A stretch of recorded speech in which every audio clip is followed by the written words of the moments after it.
So I had to go walk around this gigantic airport and find pretty much a pack of food so I can eat something, so I can take some type of painkiller before I rip my arm off. Cause oh my gosh.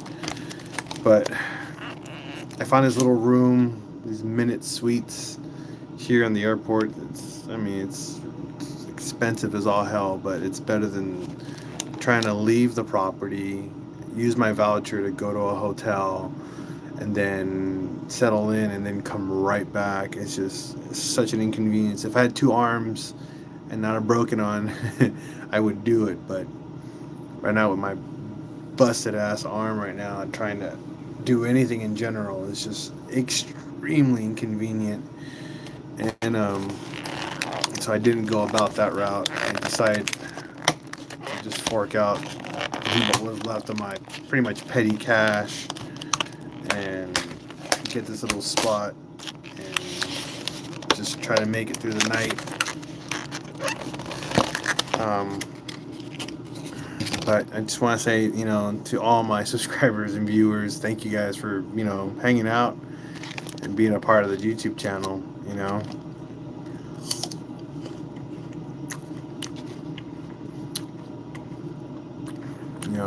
I definitely appreciate it. It's definitely late for you guys. It's super late for me. I've been up since like 6 in the morning. Still not home.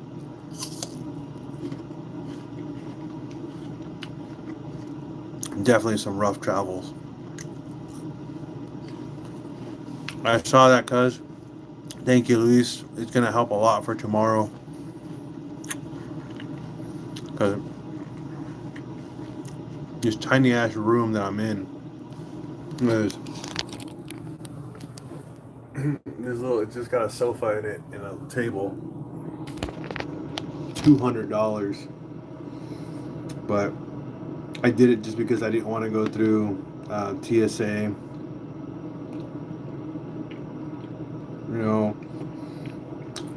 Trying to carry my backpack, deal with all this nonsense, and then trying to go through TSA again and come back and get no. And nobody got time for that today.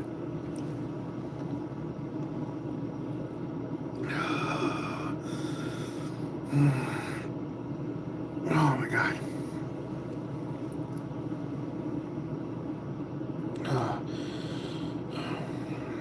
Oh man. It's just that random. I got like just a crazy spike in pain in my arm.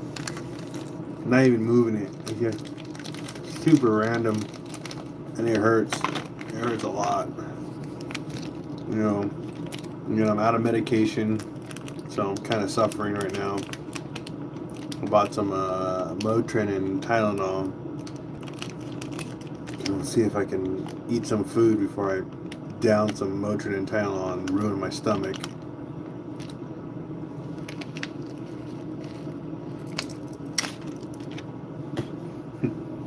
How's your guys' night so far?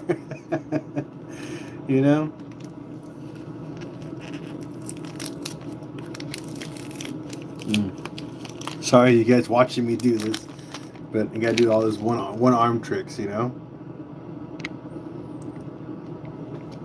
But yeah, I got two working arms. Can't complain. I agree. So great news. Again, the reason why I flew out here was to help Dan. Dan had a project. He built pretty much had a FFE build him a stroker motor, and he was going to put the whole car together himself.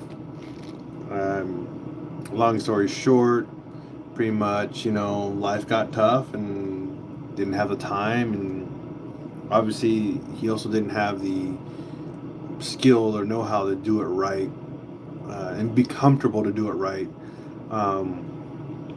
Bought a really, really nice ATP GT30 like X turbo kit, so he did not cheap out on equipment. I mean, Dan definitely got quality stuff, and just wasn't comfortable installing it. And I can respect that, you know. That's like some expensive stuff, so that's why he reached out to me to fly me out to Tennessee and get his car up and running. You know, I told him I'll get it up and running in 3 days because I had to pull the motor, number one, because you still had the original motor in that car. I had to pull the motor, take the motor apart so we can use all the accessories to put it on his new motor. So on day one, I ended up pulling his motor, taking it apart, starting already assembling his new motor. And on day two, I had to make sure that whole entire setup was done. Now, here are some things that people don't realize when you're doing stuff like this. Number one,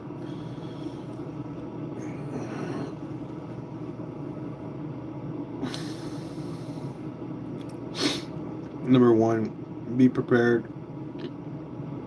to spend more money because, oh man, you think you might have everything, but you don't. You know, he did a 6-speed swap on his, so he went from an O2J to an O2A or O2M, whatever it's called, for a 6-speed. He bought axles. He bought a CoolerWorks tower, so a shift tower. He bought a bunch of other stuff to do the swap. However, no one informed him that when you do the swap, you also have to swap over the slave cylinder. Because on the O2J, it's a plunger type slave cylinder versus a throwout bearing slave cylinder. So it's very, very different. So you need a completely different clutch line. And no one informed him of this. So during the process of his build, I realized that. And so we had to order a new clutch line and the bleeder valve, because again, that's completely different. It's not part of the entire 6-speed transmission. It's usually comes with your car, but on his swap it didn't have it.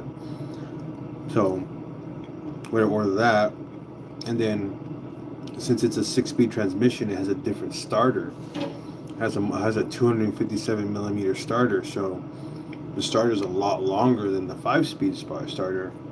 So we couldn't get the car started.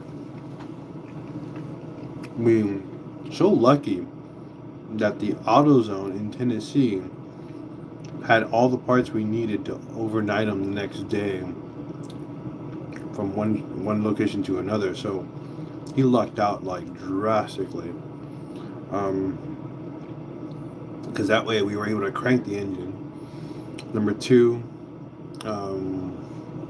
obviously he didn't have a radiator and the intercooler plumbed because that was something for him to do down the road. I wasn't involved in that portion of it. My whole entire goal here was to put the engine together, the turbo, the fueling, clutch and transmission, and make sure everything was mounted correctly and safely in his car. And I'm able to get it started. So once we had everything in, we started cranking it, and no fuel. I was like, oh my gosh. This was the day before I broke my hand. This was my last day. No, the day before my last day. So, no fuel, whatever. I said we'll work on it the next day. We went out and walked out, just tripped and fell backwards and broke my wrist. I broke my wrist pretty bad. In a bunch of different places. It sucks. I had to get a metal plate and surgery. That's why I'm still here. Now I'm in Dallas right now. So, long story short, broke my wrist, whatever. The extra days I stayed in Tennessee, I might as well finish his car, you know? Well, we started, he didn't have a voltmeter, but he did have a test light, which makes things still useful. So, we had to test the voltage from the fuse panel first to make sure we had power. Now, what was really weird We took the fuse out. You run the test light. We had full 12 volts. But the moment we put the fuse in, we'd get like half or less the voltage, less voltage than what was in there. So the test light was really dim. That to me pretty much gave me a better answer. So number one, the pigtail to the fuel pump is failing or corroded or something's wrong with it, or the fuel pump has failed, or we have a short. So one of the three. So we go to the pigtail by the fuel pump, and we test it with a test light. Super bright. That means we're getting full power, full voltage to all the way to the fuel pump. So that means there's no short and there's no corrosion on that end. But option 3, the pump has failed. So we pull the fuel pump out of his car, and to confirm a failed pump, we grab some power wire and we grab the battery and see if we can turn the pump over. That thing was dead as a doorknob. Eyes are tired. So, good thing he had a brand new DW65, Deshworks fuel pump.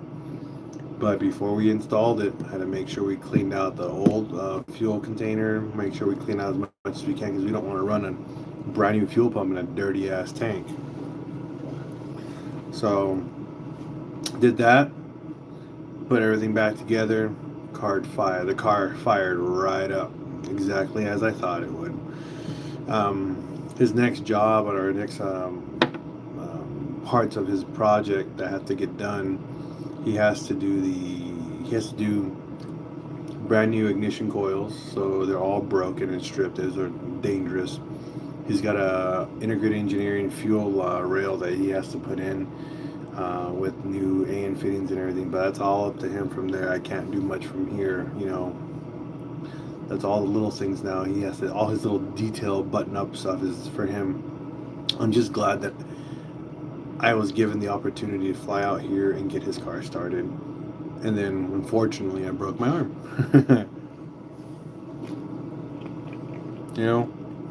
You can't win everything, but you damn well try.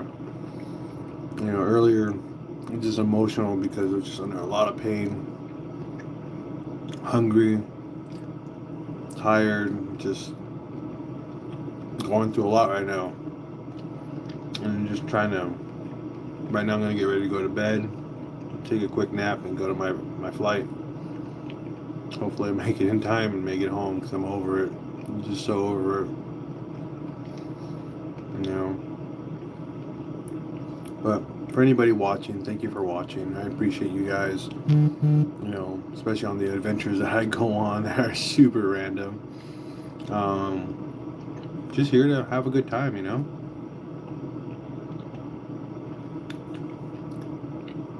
Mugshot Marley. That's what we do, man. That's what we do here on the YouTube channel, man. We help people. That's the whole point.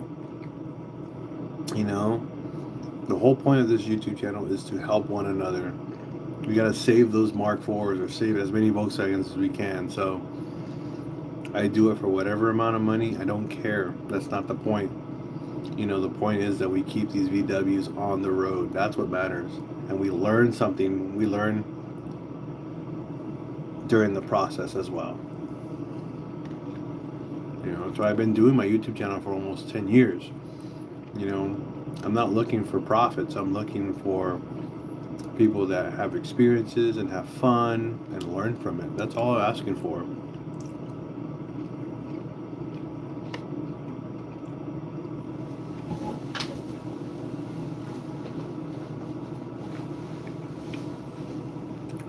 Well, either way,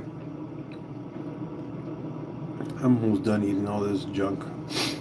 I'm gonna take a nap. I'm gonna call my wife and tell her I'm doing good. I'm in my little room. And I'm gonna take a nap because I need to go to bed. I'm just super tired. I'm in pain. I'm hoping my Motrin and my Tylenol will help me out for tonight. Thank you, buddy. I appreciate that. Kind words always help out a lot. And I will do my best to take a rest, and I will be back. Okay?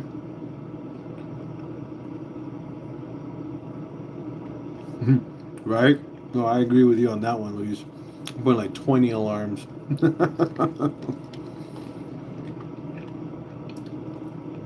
Alright, gentlemen and ladies. Have a wonderful night. Peace out and be safe out there, alright? And as always, we're gonna break, we're gonna fix it, and we're gonna repeat. Peace out, everyone. Have a wonderful day.